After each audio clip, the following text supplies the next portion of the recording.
Assalamu alaikum. Hello friends and welcome to the next lecture of 9th class physics. So let's we start now. Physics 9 chapter number 3 dynamics. First, how is coefficient of friction represented? Coefficient of friction is equal to Fs divided by R.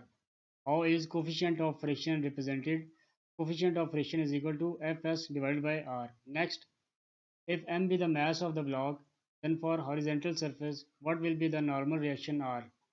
R is equal to m multiplied by g. If m be the mass of the block, then for horizontal surface, what will be the normal reaction R?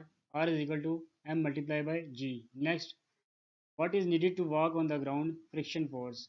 What is needed to walk on the ground? Friction force. Next, which of the following material between metal plates lower friction the most? Oil.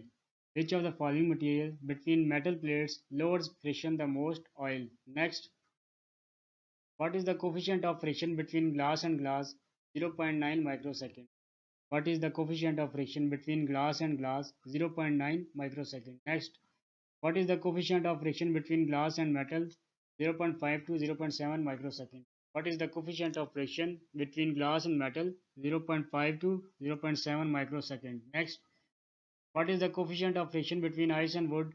0.05 microsecond. What is the coefficient of friction between ice and wood? 0.05 microsecond. Next, what is the coefficient of friction between iron and iron? 1 microsecond. What is the coefficient of friction between iron and iron? 1 microsecond. Next, what is the coefficient of friction between rubber and concrete? 0.6 microsecond. What is the coefficient of friction between rubber and concrete? 0.6 microsecond. Next, what is the coefficient of friction between steel and steel? 0.8 microsecond. What is the coefficient of friction between steel and steel? 0.8 microsecond.